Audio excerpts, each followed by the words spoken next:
এই সময়ের মধ্যে সবচেয়ে বড় মূর্খ ছিল ডক্টর ইউনূস। এই ফাজিলটা ইসলামের বিরুদ্ধে সবগুলো রায় দিয়ে গেছে। যে কয়দিন ছিল জুলাই সনদের 12টা এটাই বাজিয়ে দিয়ে গেছে।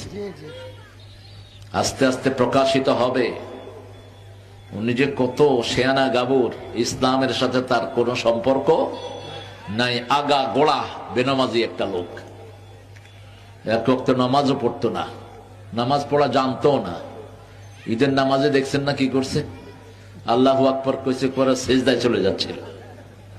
আশেপাশে দেখে পরে বসে রয়েছে। আল্লাহ তাকে মরার আগে হেদায়েত দান করুক। 80 বছর বয়স, তারপরেও দুনিয়ার লোক তাকে ছাড়ে নাই। সারাদিন চোখে মুখে ছিল দুনিয়া।